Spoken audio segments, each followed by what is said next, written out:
Okay, your dressage saddle. All right. For a cookie. There we go, bribery. So this one initially, if we look at where the balance is and we imagine the rider's heel in the stirrup, when we draw a line up, we can see that this one is going to put the rider in quite a chair seat. Okay, so this one is really meant to sit more like that, okay? Because when we go there and we imagine where the rider's heel is and go up, now we're reaching the deepest part of the saddle, okay? Yeah. Whereas here, we're going to be in a chair seat, Yeah. okay? Now the leg is going to want to go more out in front of us. The opposite of that, of course, would be a saddle that pitches forward, which we're far from right now. Yeah, I think she has a bumper pad for that, like a For- sponge, yeah. to bump it up a bit, but yeah. So when we look at our front angles of the saddle, it is, the flap is sewn in a bit, but we can see where our tree point is. And we can see that this one is quite a lot too narrow, sorry.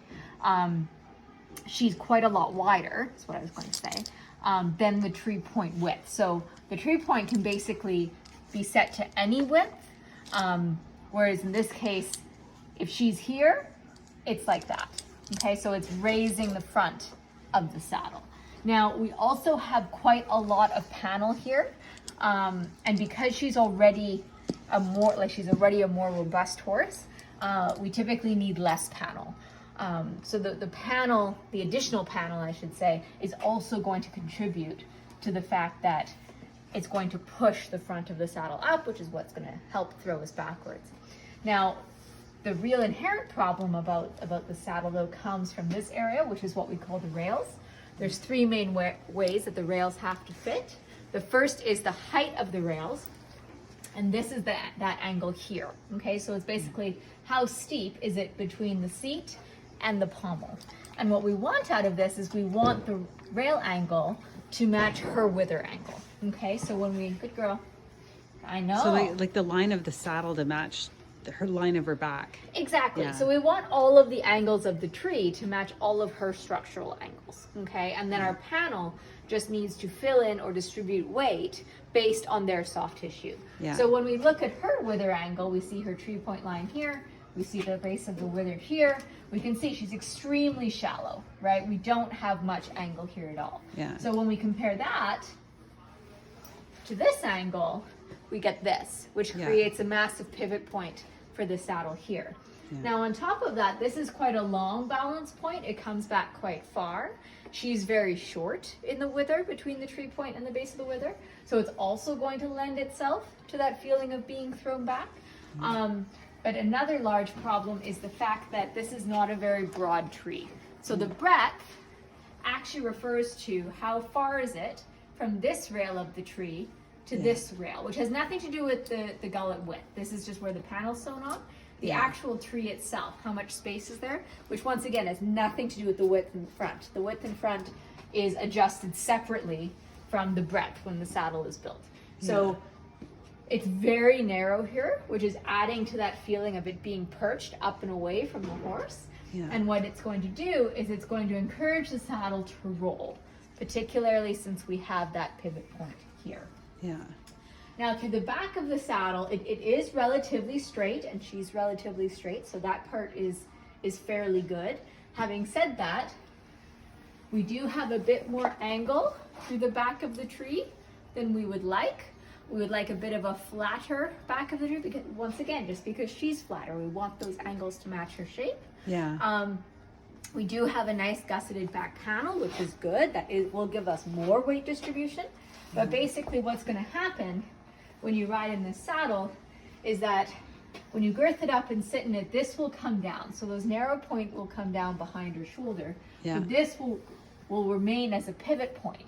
So then the rest of the saddle will want to shift. Yeah. Okay, and then once it does that, she's basically just getting jammed or running into a wall as soon as she tries to use any of her back muscles. Yeah. So then I think that's the big one that I feel when I'm Yeah, on and her then is that when you get her up over her back, she's she's wonderful, but Yeah. at the same time kind of. Well, she could be like that all the time. Yeah. But right now, when she has to deal with this, she's going to be very, very guarded, right? Yeah. So they tend to close off the back. And like we were saying earlier, when they warm up, typically what happens is the back, the nerves start to go numb a little bit from the friction and the movement. and the pressure. And so once that happens, the horse typically does go better. Yeah. But of course, you know, Yeah. by the time the next day rolls around, we're starting. It takes all her a over again. few minutes to stay in the contact. Yeah. Because yeah. at first it's very hard to get her to stay in the contact. Yeah, exactly. Yeah. Exactly. So that's basically with both saddles, the problem is inherently in the tree shape itself. Yeah.